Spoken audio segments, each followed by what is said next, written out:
श्री सदगुरुदेव भगवान की जय। श्री गुरु चरण सरोज रज निज मन मुकुर सुधार। वर्णम रघुवर विमल यश जोदायक फल चारि। बुद्धिहीन तनु जानिके सुमिरहु पवन कुमार। बल बुद्धि विद्या देहु मोहि हरहु कलेश विकार। मनो दैनिक नियमानुसार गोवार भगवान नाम संकीर्तन, तत्पश्चात प्रभु कथा का सामर्थ्य रूप पिएंगे। दो बार प्रभु नाम संकीर्तन। हरे राम राम राम सीता राम राम राम। हरे राम राम राम सीता राम राम राम।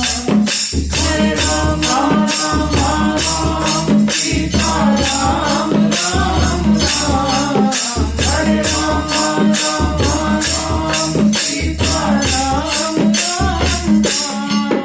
हरे राम राम राम सीता राम राम राम। हरे राम राम राम सीता राम राम राम।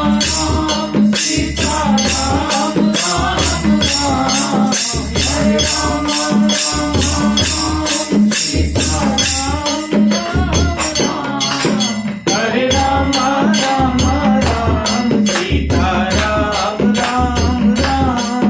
हरे राम राम राम सीता राम राम राम। हरे राम राम राम सीता राम राम राम। हरे राम राम राम सीता राम राम राम। हरे राम हरे राम हरे राम राम राम सीता राम राम राम। हरे राम राम राम सीता हरे राम राम राम सीता राम राम राम। हरे राम राम राम सीता राम राम। बोलिए सियावर रामचंद्र की जय। बजरंग बली की जय। बाबा विश्वनाथ की जय।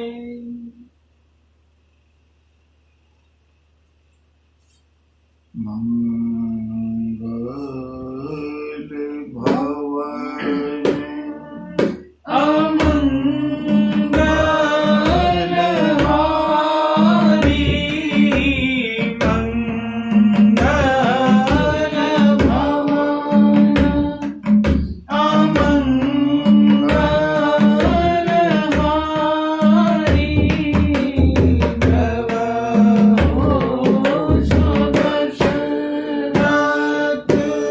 अधीर बिहारी। प्रभु सुदशरथ अधीर बिहारी।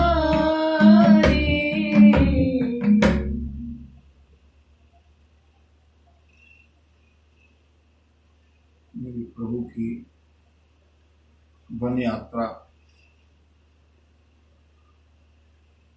आगे की ओर बढ़ती हुई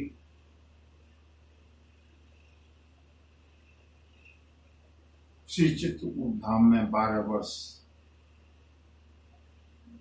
प्रवास करने के पश्चात प्रभु चले हैं कामतगिरी को छोड़ करके स्फटिक शिला पर जाकर के पहुंचे हैं, जहां देवराजेंद्र के पुत्र जयंत को मोह हुआ। प्रभु की परीक्षा लेने का उसने प्रभु की परीक्षा लेने की उद्दंडता की है।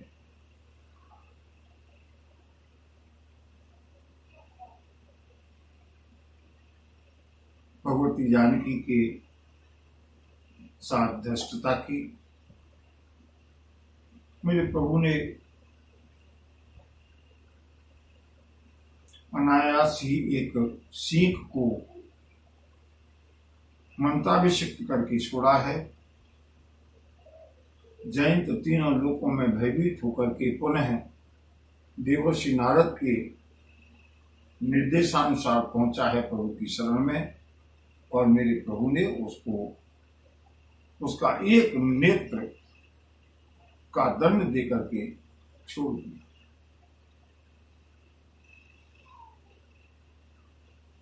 स्फटिक शिला से आगे चली है मेरे प्रभु की यात्रा। भगवती जानकी और अनुज लक्ष्मण के साथ।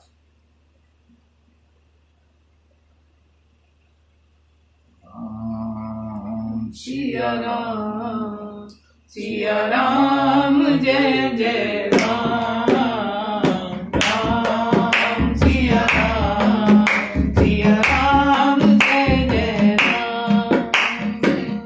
अत्रि के आश्रम जब प्रभु गया सुनत महामुनि हर्षित भयउ, पुलकित गात अत्रि उठ धाये, देखी राम आतुर चले आए, करत दंडवत मुनि और लाए, प्रेम बारिक जन अनवाए, देखी राम छवि नयन जुड़ाने, सादर निज आश्रम तब आने, कहि पूजा कहि वचन सुहाए, दिए फूल फल प्रभु मन भाए, राम सिया राम जय जय राम, राम सिया राम जय जय राम।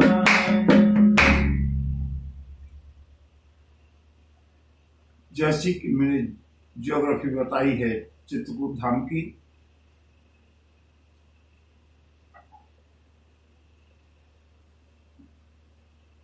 स्फटिक शिला से थोड़ा आगे चलते हैं। आजकल के अनुसार कुछ किलोमीटर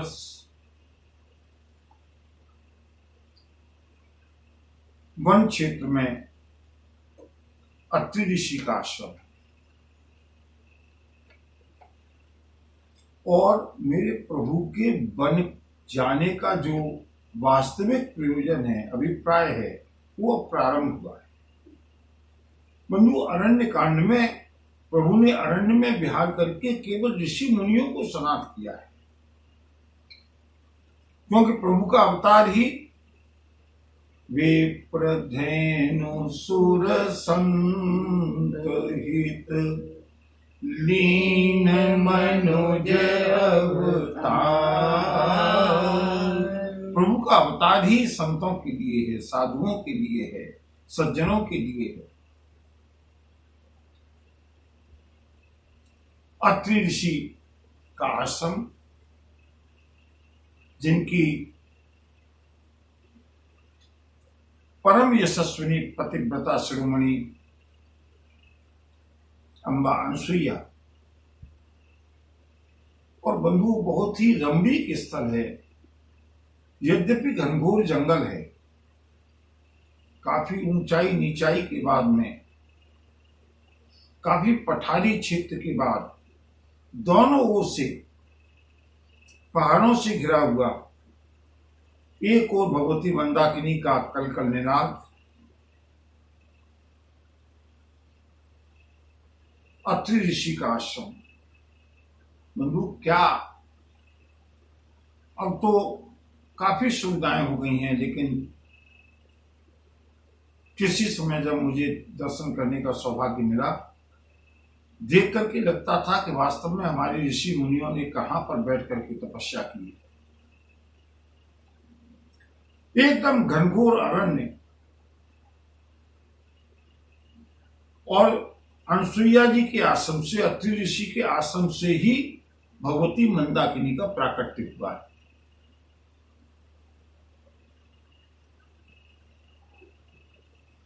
ऐसी कथा आती है कि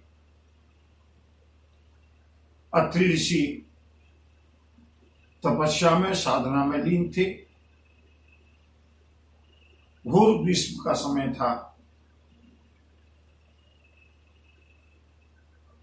आसपास के जल के स्रोत जो थोड़े बहुत थे वो भी सूख गए, और जैसे ही अत्रि ऋषि उत्थान अवस्था में आए,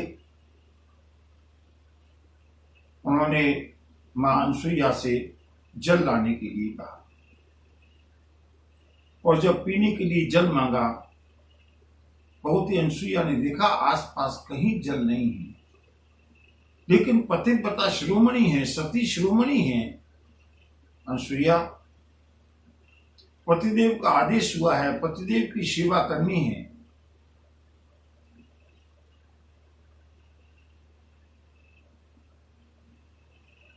मां अनसुईया ने वहीं पर भगवती गंगा का स्मरण किया, आवाहन किया। अत्रि प्रिया निज तप बल आनी, और वहीं अत्रि ऋषि के आश्रम से ही उन्हीं पहाड़ों के नीचे से अचानक भगवती गंगा सुर सरिधार नाम मंदाकिनी सो सब पातक पोतक डाकिनी। राम सिया राम सिया राम जय जय राम। राम सिया राम सिया राम जय जय राम। पर्वत के नीचे से स्रोत फूटा है भगवती गंगा का, और वहीं से मंदाकिनी जी का प्राकट्य हुआ है। उसके आगे, अत्रि ऋषि के आश्रम के आगे मंदाकिनी जी नहीं है, और केवल चित्रकूट भर में प्रवाहित होती हुई मंदाकिनी जी अदृश्य हो जाती हैं, यमुना में मिल जाती हैं।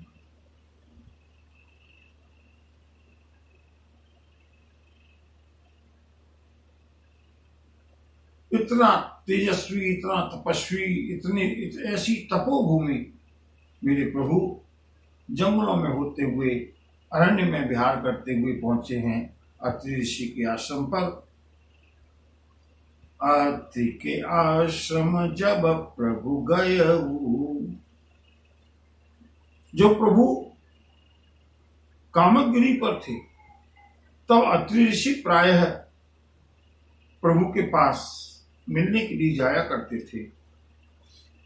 मैंने आप लोगों को कथा में सुनाया था, भरतलाल ने जो संपूर्ण चित्रकूट का भ्रमण किया है, और जिस कूप में जल को रखा है वो भी अत्रि ऋषि के द्वारा ही संस्थापित है। लेकिन भरतलाल के जाने के बाद, विदा होने के बाद, उसके बाद प्रभु 12 वर्ष तक वहां रहे हैं। अत्रि ऋषि अपनी कुटिया पर आए हैं और आज अत्रि ऋषि को समाचार मिला श्री राम पधार रहे हैं। पुलकित गात अत्रि उठी धाई।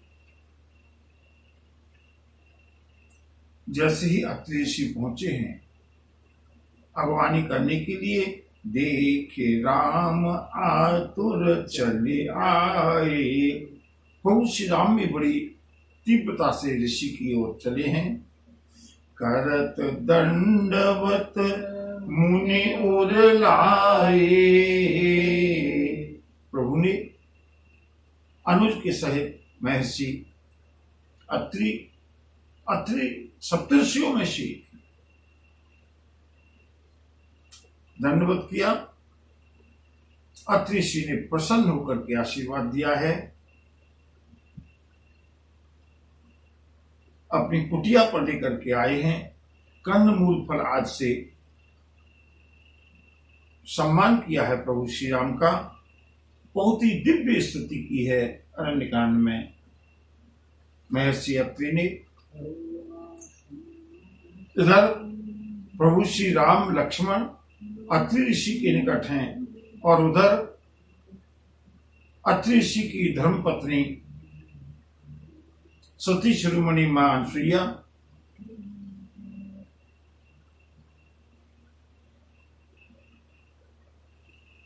अत्रि ऋषि के आश्रम पर जब भगवती जानकी पहुंची तो अनुसुईया के पद गही सीता। मिली बहुरी सुशील विनीता। ऋषि पत्नी मन सुख दिखाई। आशीष दे निकट बैठाई। दिव्य वसन भूषण पहिराए। दे नित नूतन अमर सुहाए। राम सिया राम सिया राम जय जय राम। राम सिया राम सिया राम जय जय राम। मां अनसुईया का चरण बंदन किया है भगवती जानकी ने। आशीर्वाद दिया अनसुईया जी ने। और बंधुओं, यहाँ पर मां अनसुईया ने भगवती जानकी को दिव्य वसन भूषण पहिराई। ये अब आगे की लीला की यहाँ पर प्रस्तावना शुरू होती है, भूमिका शुरू होती है। भगवती जानकी को का अपहरण होना है, भगवती जानकी को लंका में निवास करना है, भगवती जानकी को अकेले में रहना है, कितने महीने रहना है, कहां से वस्त्र बदलेंगी, कहां से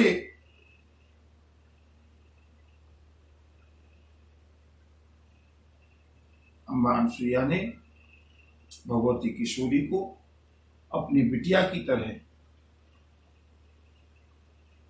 स्वयं दिव्य वसन भूषण पहिराई।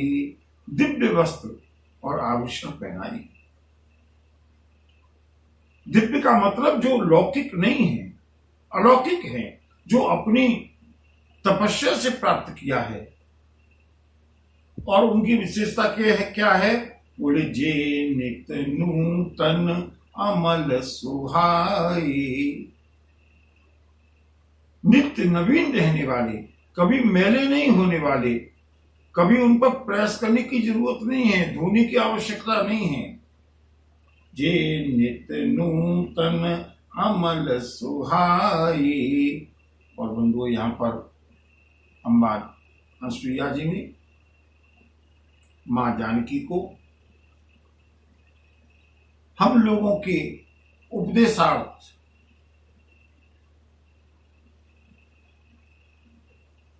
नारी धर्म का वर्णन किया है।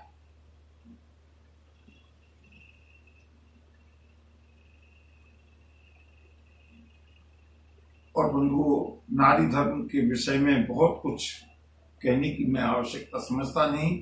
सभी लोगों ने मां अनसुईया का नाम सुना है, सती शिरोमणि है। यही कहा, बेटी धीरज धर्म मित्र अरुणारी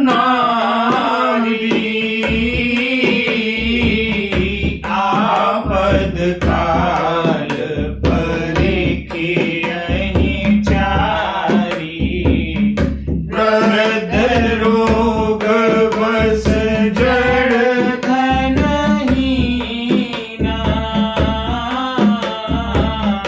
अंध बधिर क्रोधी अति दीना ऐसे पति कर किए अपमाना नारी पाव जमपुर दुख नाना एक धर्म एक व्रत नेमा काय वचन मन पति पद प्रेमा सिया राम जय जय राम सिया राम जय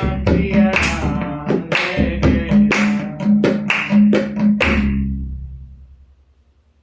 बंधु, कभी कभी मैं विचार करता हूँ तो मुझे लगता है कितना महान था हमारा देश, कितने सुंदर संस्कार थे, कितने सुंदर आदर्श थे।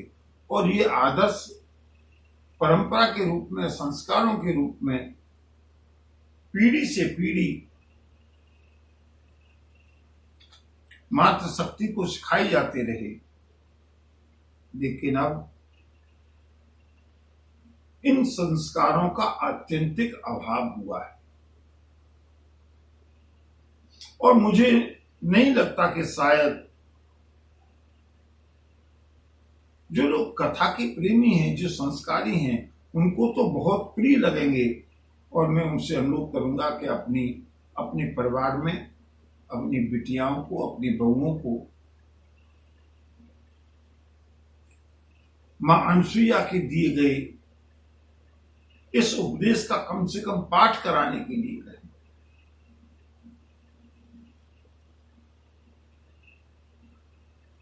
21वीं शताब्दी में, अल्ट्रा मॉडर्न एज में, हो सकता है कि लोगों को ये उपदेश नारी के अधिकारों को देखते हुए आउटडेटेड लगे। लेकिन नहीं बंधुओं, ये यूनिवर्सल है, ये ऋषि पत्नी द्वारा दिए गए उपदेश हैं। और इन्हीं के ऊपर हमारे देश की संस्कृति टिकी है। अनसुईया ने कहा, वैदेही नीतिगत बात, नीतिगत उपदेश, धीरज धर्म मित्र अरुणारी। आपत्ति के समय बेटा इन चारों की परीक्षा होती है, धैर्य की, धर्म की, मित्र की और नारी की।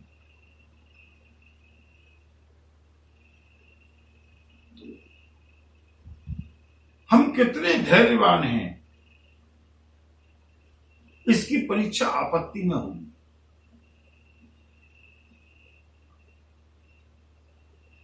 और आज इसका कितना अभाव है। धैर्य नहीं है, सहनशीलता नहीं है।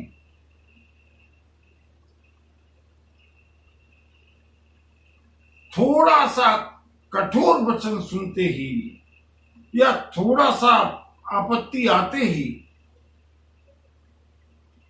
हमारा धैर्य जवाब दे जाता है।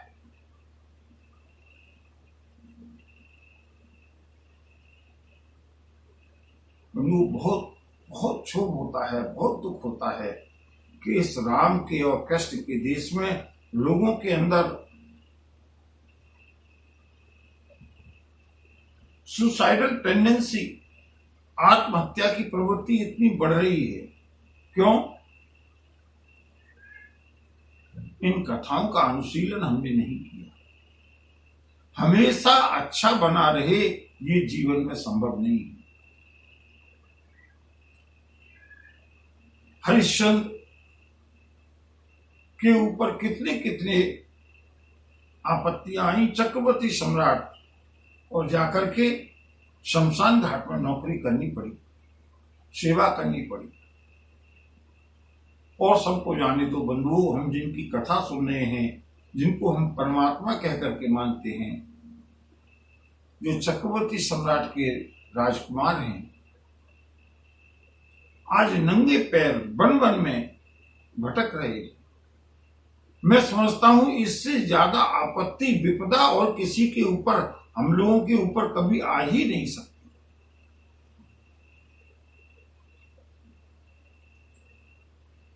धीरज, मानसूया कहती हैं, बेटा धैर्य की परीक्षा, धर्म की परीक्षा, मित्र की परीक्षा और स्त्री की परीक्षा, ये आपत्ति के समय में ही होती है। और इसके आगे पतिव्रत धर्म का उपदेश करना शुरू किया। जानकी, वृद्ध रोग वश जड़ धनहीना। हम लोग आज भले ही न माने, लेकिन परंपराओं का तो पालन करते हैं ना। सावित्री का नाम सभी ने सुना है। यमराज के मुंह में से, यमराज के पास से मुक्त करा करके लाई है अपनी पति सत्यवान को।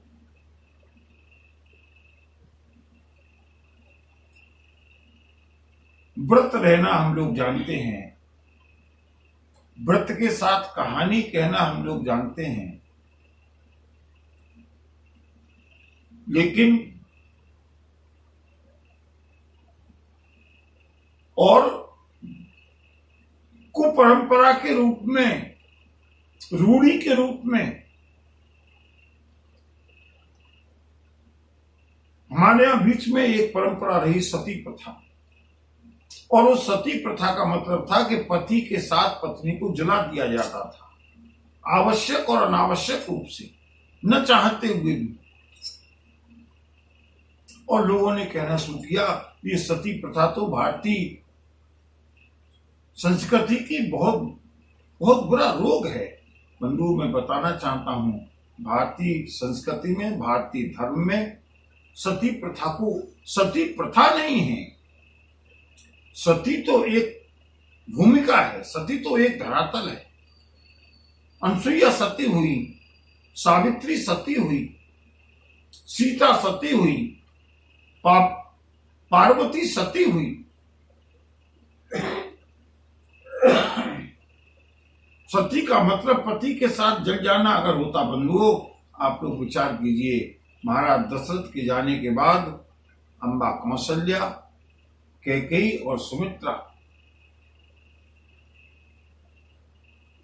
परमात्मा की मां हैं। प्रयास भी किया,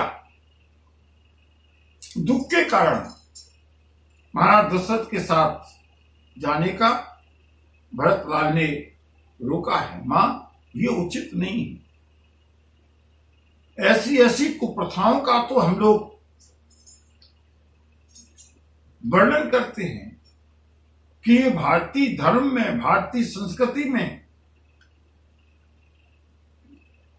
भारतीय समाज में प्रचलित हैं। लेकिन बंधुओं, सती वो नहीं है जो पति के साथ जल जाए। सती तो एक धर्म है, और उस धर्म का सुंदर विवेचन किया है मां अनसुईया ने। बंधु, एक बार रामचरितमानस की कथा में है, इसलिए मुझे कहना अति आवश्यक है। बाकी कितने लोग इसका अनुपालन कर पाएंगे,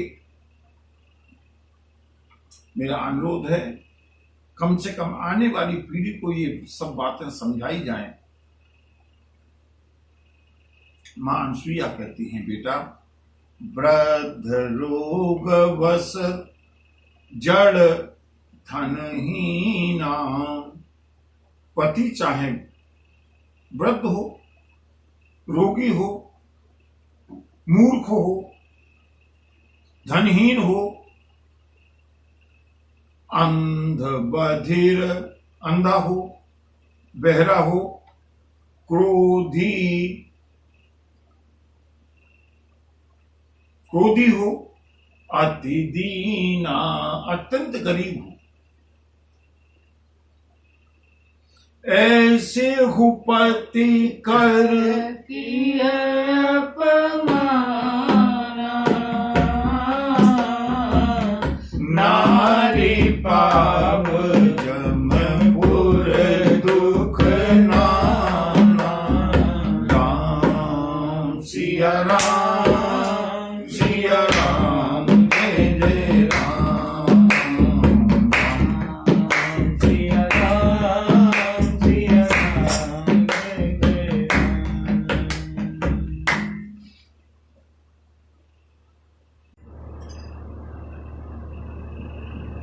पति का अपमान नहीं करना चाहिए।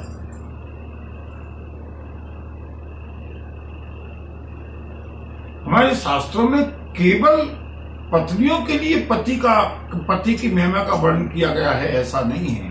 मैंने कल बताया था ना, कल की कथा में प्रभु श्री राम ने भगवती जानकी का सम्मान किया है, पूजा की है।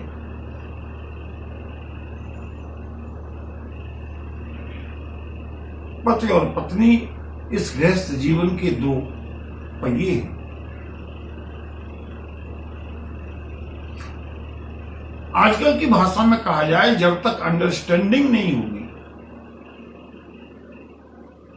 एक पहिया छोटा है, एक पहिया बड़ा है, एक पहिया लड़खड़ा रहा है, एक पहिया जर्जर है, दूसरा पहिया ठीक है, गृहस्थी का धर्म नहीं चल सकता। और बंधुओं, ये याद रखें, मैं इस बात को पूरे निसंकोच होकर के कह सकता हूं कि हमारी संस्कृति में जो 4 आश्रम बताए हैं, उन चारों आश्रमों में गृहस्थ आश्रम जैसा कोई आश्रम नहीं है। भगवान द्वारिकाधीश ने श्रीमद् भागवत में इसका वर्णन किया है, इसकी महिमा का वर्णन किया है।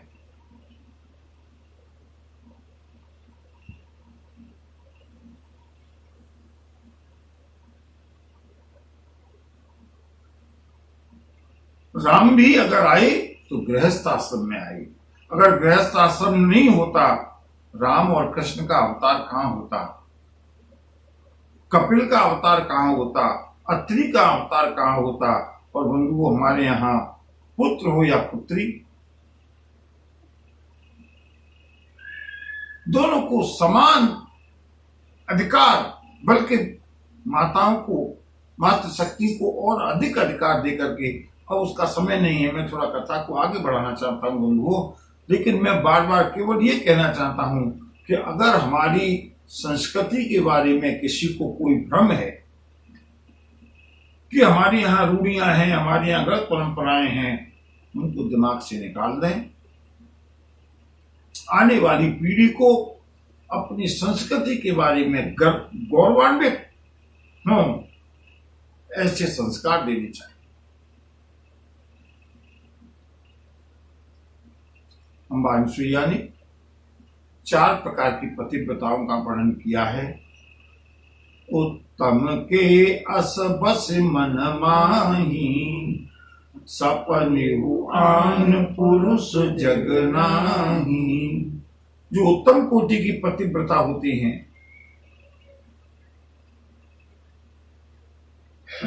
उनके मन में ये दृढ़ निश्चय रहता है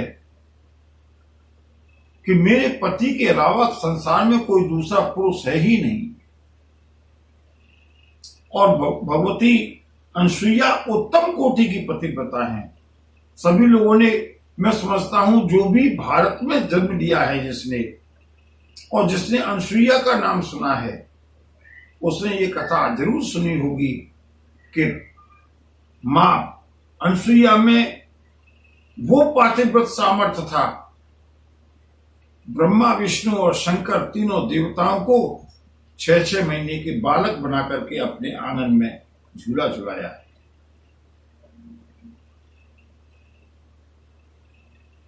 क्यों? मेरे पति के अलावा संसार में कोई दूसरा पति है ही नहीं, कोई दूसरा पुरुष है ही नहीं। एक बहुत सुंदर मुझे संस्मरण याद आया। हरिदास जी महाराज श्री वृंदावन धाम में रहते थे, बहुत अच्छे संत हुए, मीराबाई के समकक्ष थे।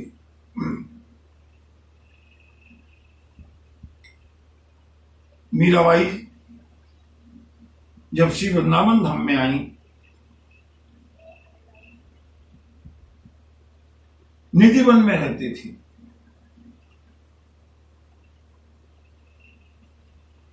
मीराबाई ने दर्शन करने की इच्छा जाहिर की। मैं महाराज जी के, मैं स्वामी जी के दर्शन करना चाहती हूँ। और हरिदास जी बड़े ही नियम संयम वाले संत थे, कभी भी महिलाओं से मिलते नहीं थे।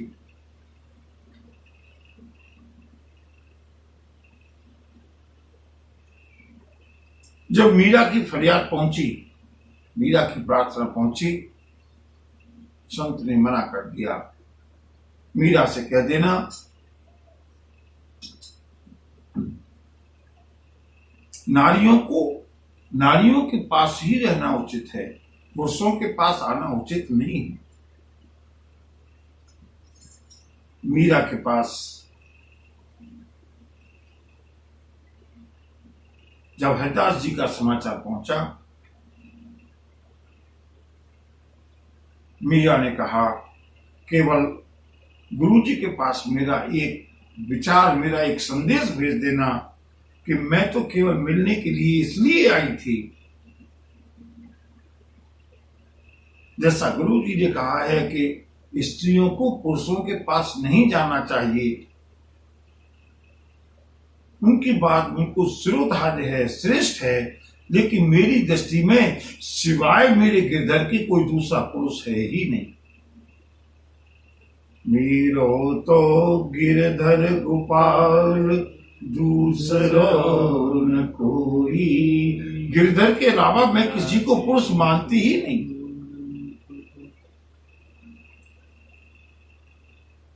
बंधु हरिदास जी को बड़ी प्रसन्नता हुई, बहुत प्रभावित हुए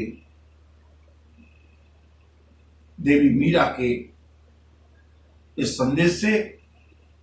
और उसके बाद मीरा की हरिदास जी से भेंट हुई। उत्तम के अस बस मन माही, सपने हु आन पुरुष जग नाही। और दूसरी मध्यम कोटि की बोले, मध्यम परपति देखहि कैसे,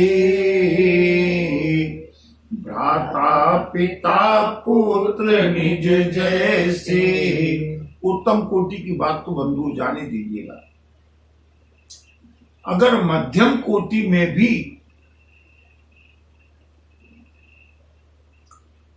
आज की मातृशक्ति आस्था रखे, बहुत बड़ी बात है। इस प्रदूषण के युग में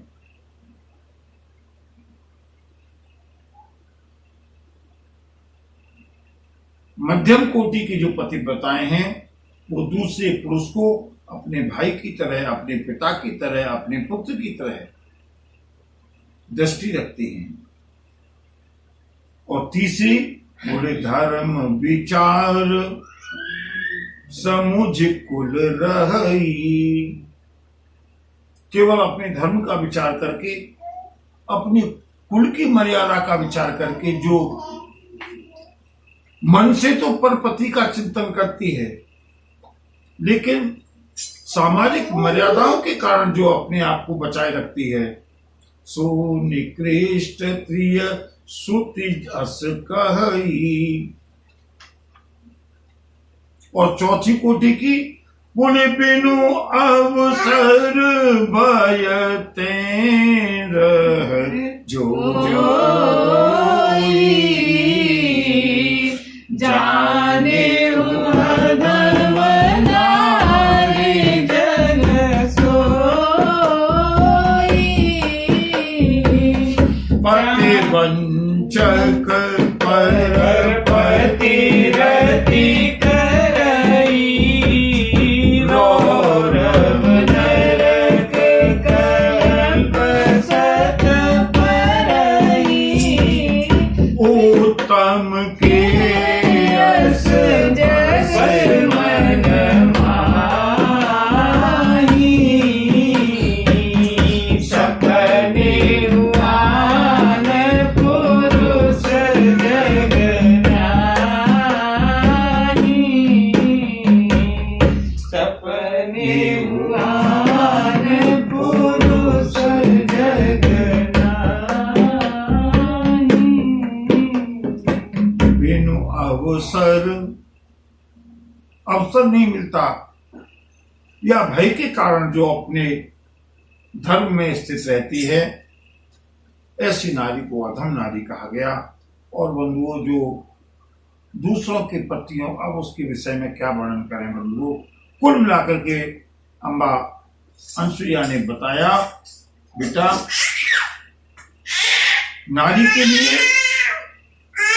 नारी के लिए और बंधुओं, इस बात को मैं पुनः बार बार अंडरलाइन करके कहना चाहता हूं, आज हमारे यहां जो कहीं कहीं अत्यंत धर्म में प्रदूषण की स्थिति, जो स्कैंडल दिखाई देते हैं, वो केवल इसलिए हैं कि हमने शास्त्रों का अध्ययन नहीं किया।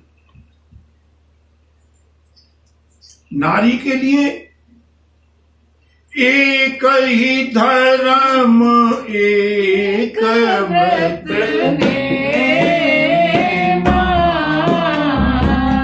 काय वचन मन पति पद प्रेमा। काय वचन मन पति पद प्रेमा। एक ही धर्म, एक ही व्रत, एक ही नियम।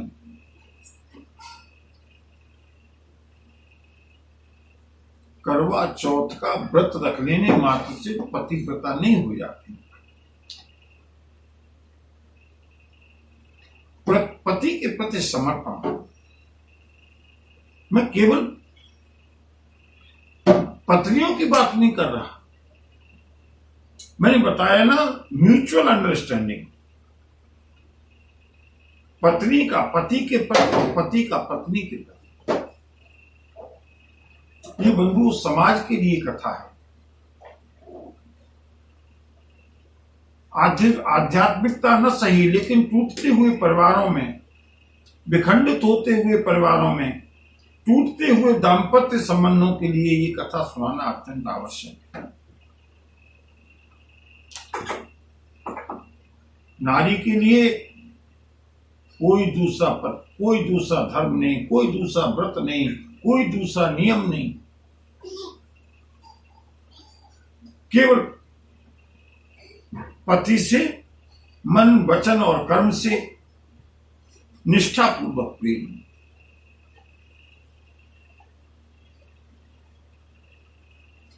सुंदर पातिव्रत धर्म का उपदेश किया है। और बंधुओं, इसके बाद अत्रि ऋषि के पास से मां अनसुईया से विदा लेकर के प्रभु श्री राम, लक्ष्मण और जानकी मुनि पद कमल नाई कर सीसा, चले बनहि सुर नर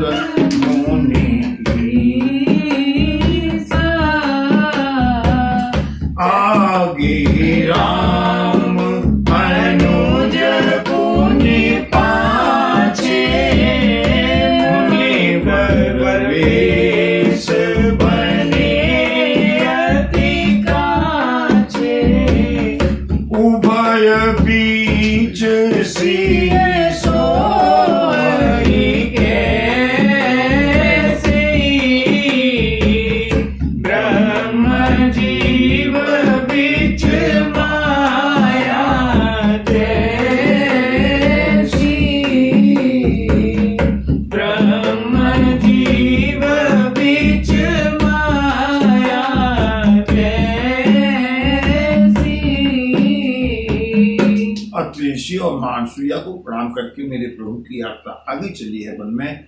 और वन वो अत्रि ऋषि के अनसुईया आश्रम के बाद में जो श्री चित्रकूट धाम का आज भी जो वन है वो बहुत ही गंभीर वन है, जो कि सर्वंग आश्रम की ओर जाता है, सुतीक्षण आश्रम की ओर जाता है।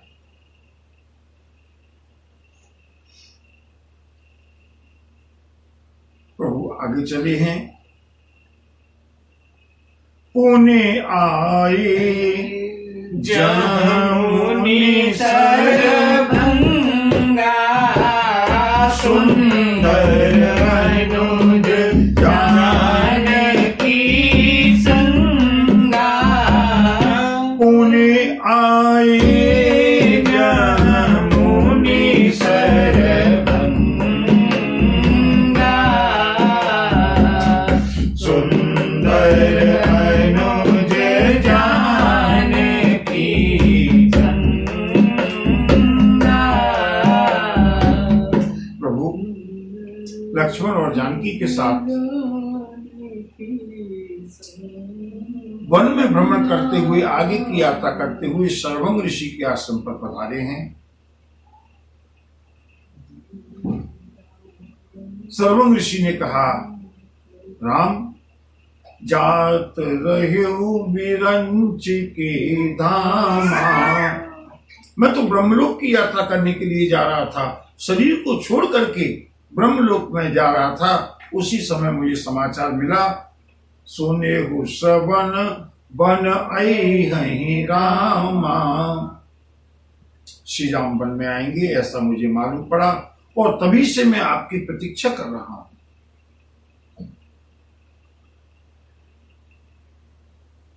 हे राम, तुमसे इतनी ही प्रार्थना है कि जब तक मैं इस शरीर को छोड़ करके तुमसे तात्विक रूप से न मिल लूं, तब तक तुम मेरे सामने ही विराजमान रहो। बंधुओं, क्या तपस्या है हमारे ऋषि मुनियों की, परमात्मा को रोक करके रखा है। तब लगी रहू दीन हित लागी जब लगी मिलऊं तुम ही तनु त्यागी। यही विधि सर रचि मुनि सरभंगा बैठे हृदय छाणी सब संगा। बैठे हृदय छाणी सब संगा।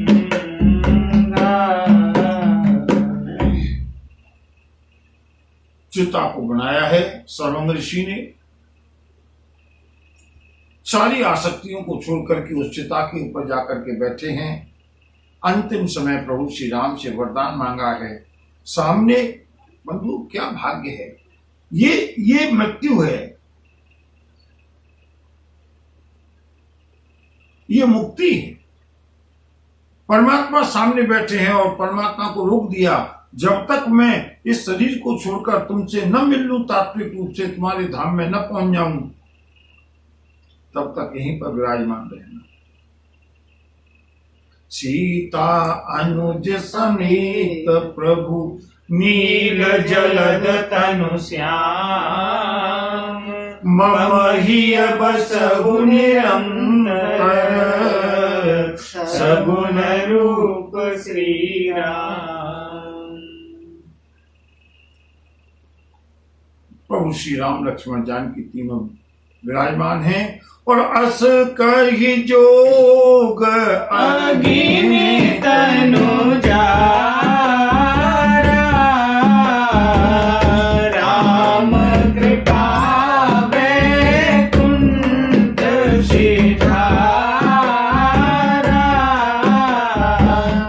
राम कृपा वैकुंठ सिधारा। सर्वंग ऋषि को अपने धाम में भेजा है प्रभु श्री राम ने। प्रभु श्री राम की यात्रा और आगे चली।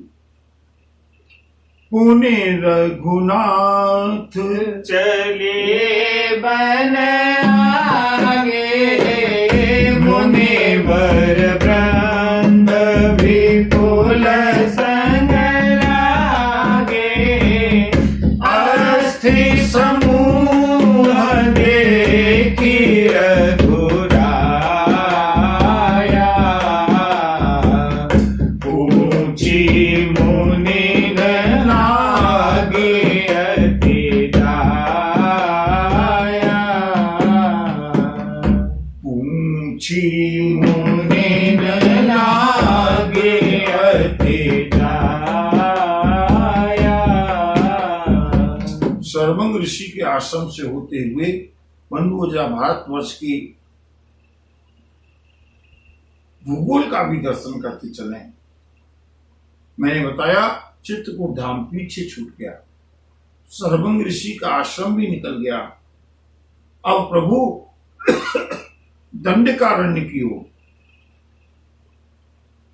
आजकल के मध्य प्रदेश से होते हुए महाराष्ट्र, दंडकारण्य का मतलब नासिक, उस दिशा में प्रभु जाते हुए ऋषि मुनि साथ में मिले हैं। ऋषियों का समूह प्रभु के साथ चलने लगा।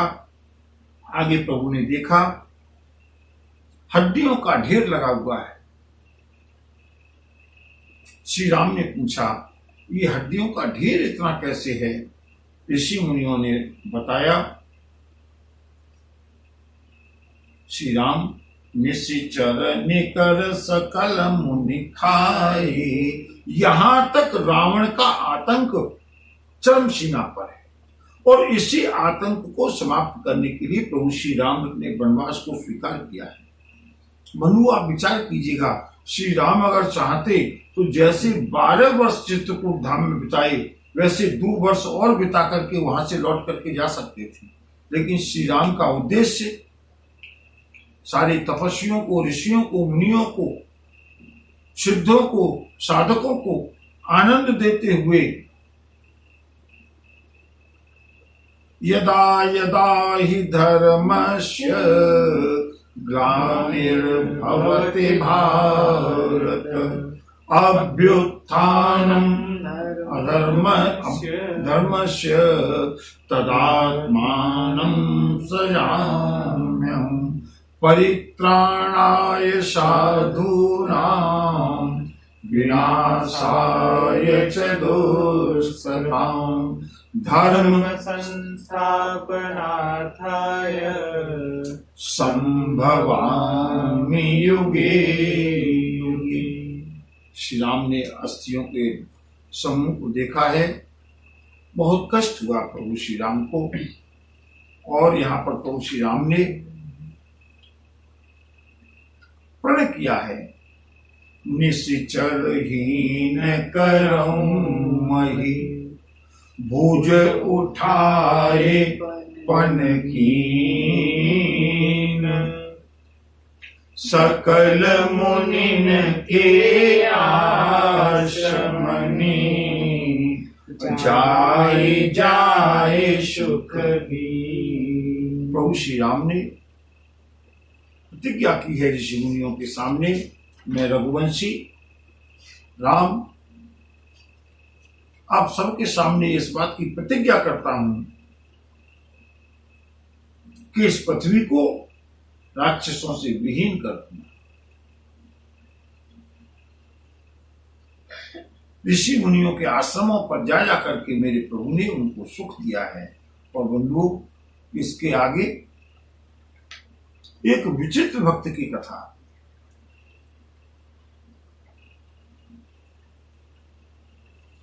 और उस भक्त का नाम है सुतीक्षा।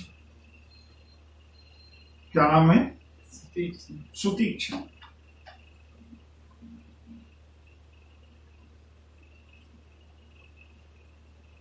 ये अगस्त ऋषि के शिष्य हैं।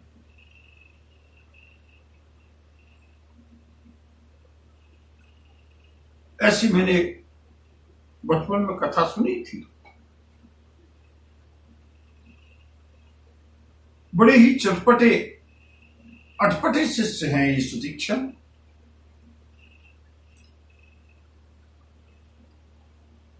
अगस्त्य ऋषि शालिग्राम भगवान का पूजन करते हैं।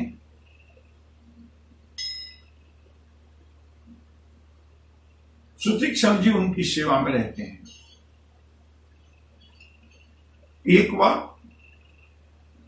अभी कथा मैंने बचपन में सुनी थी, कितनी सही है मालूम नहीं, लेकिन इस कथा का कोरिलेशन यहां मिलता है, क्योंकि अपनी गुरु दीक्षा देने के लिए आए हैं सुतीक्षण। यहां पर एक बार अगस्त्य ऋषि कहीं बाहर गए, अपने शिष्य सुतीक्षण को बता करके गए, बेटा ये ठाकुर है ना, इनकी सेवा करते रहना। और सुतीक्षण देखते हैं गुरुजी कैसी सेवा करते हैं। शालिग्राम जी की सेवा, रोज उनके ऊपर जल चढ़ाते हैं, रोज चंदन लगाते हैं, रोज जल चढ़ाते हैं, रोज चंदन लगाते हैं। ठीक है गुरुजी। अगस्त्य ऋषि गए हैं बाहर, और बंधुओं ये जो चुलबुले शिष्य हैं सुतीक्षण,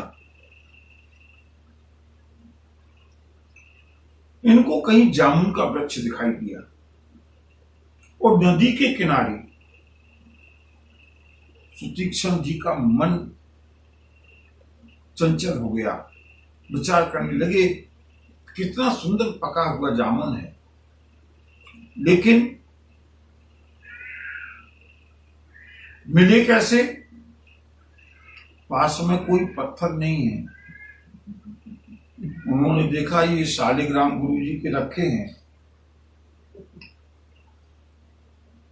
शालिग्राम फिर वहां की वहीं रख देंगे। शालिग्राम से अगर एक जामुन मिल जाए दो चार तो क्या बुराई है। और बंधुओं, सुतीक्षण जी ने उन शालिग्राम को उठा करके उन जामुन के फलों के ऊपर फेंका। जामुन तो बहुत सारे आ गए, लेकिन शालिग्राम जी नदी में चली गई।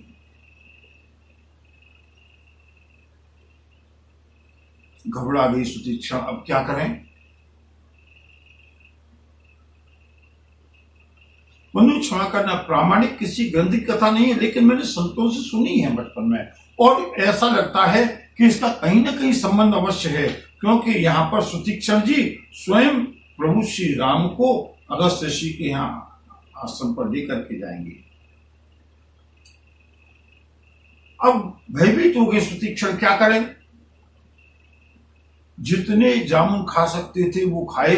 एक शालिग्राम जैसे ही जामुन भी होते हैं, एक उन्हीं शालिग्राम के जो आकार का उसी उतना ही बड़ा एक जामुन लेकर के धो करके शालिग्राम की जगह रख दिया, उनके ऊपर चंदन लगा दिया, सामने धूप आरती करके निश्चिंत होकर के बैठे। गुरुजी आए, बेटा पूजा अर्चना ठीक? हाँ गुरुजी ठीक से चल रही है। प्रातःकाल जैसे ही अगस्त्य ऋषि शालिग्राम जी की पूजा करने के लिए उन्होंने शालिग्राम जी को उठाया, और जैसे ही उनके ऊपर जल छोड़ा और चंदन को छुड़ाया तो वो तो जामुन का फल था, घुल गया। अगस्त्य ऋषि को बड़ा आश्चर्य हुआ, क्रोध आया। सुतीक्षण, हाँ ये बताओ यहाँ पर जो शालिग्राम जी रहते थे उनकी सेवा की? हाँ गुरु जी की है ना आपके सामने। बोले ये शालिग्राम है, ये तो पानी डालते ही घुल गए, ये जामुन है पागल। नहीं गुरुजी मुझे मालूम नहीं है, तो ये कैसे हुआ? और बंधुओं, एक परिहास के रूप में घबरा करके सुतीक्षण ने कहा, गुरुजी मैं देखता था और मैं ये सोचता था कि किसी न किसी दिन तो ये होना ही है। पुनि पुनि चंदन, पुनि पुनि पानी, और ठाकुर गल गए, मैं कहा जानी। रोज रोज आप चंदन लगाते हो, रोज रोज पानी डालते हो, आखिर ठाकुर जी की भी तो कोई म्याद है, गल गए होंगे।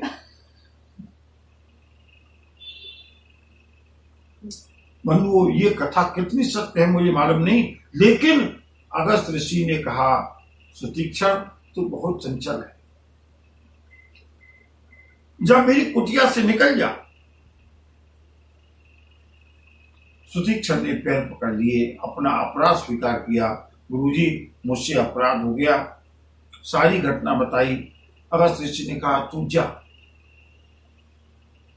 कहां जाऊं?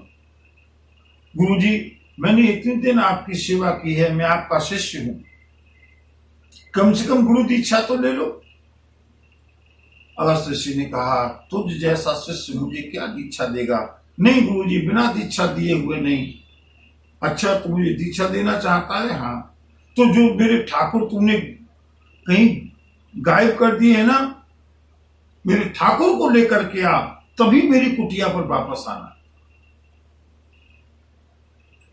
सुतीक्षण ने कहा गुरुदेव, आपकी आज्ञा शिरोधार्य है। और बंधुओं, जाकर के सुतीक्षण जी ने गुरुदेव का ध्यान करके, बंधुओं जीवन में गलती किसी से भी होती है, सुतीक्षण ने अविरल रूप से गुरुदेव का ध्यान करते हुए प्रभु श्री राम का की पूजा अर्चना पूरी निष्ठा के साथ, भक्ति के साथ, प्रेम के साथ प्रारंभ किया है। और बंधुओं, आज वो दिन आया जब मुनि अगस्त कर शिष्य सुजाना, नाम सुतीक्षण रति भगवान, नाम सुतीक्षण रति भगवान। प्रभु श्री राम, लक्ष्मण और जानकी सुतीक्षण के आश्रम पर पधारे। और बंधुओं, सुतीक्षण की भक्ति प्रेमा भक्ति है, इसका वर्णन, इसका दर्शन सीखने लायक है। और इसका बंधुओं वर्णन करने लायक ये प्रसंग है। इसका हम दर्शन कल करेंगे। कल अगस्त ऋषि के पास होते हुए प्रभु की यात्रा पुनः दंडकारण्य की ओर बढ़ेगी। प्रभु इच्छा के अनुसार जैसा भी होगा आगे का दर्शन हम कल करेंगे। बोलिए भक्तवत्सल भगवान की जय। नमः पार्वती पतये हर हर महादेव। जय।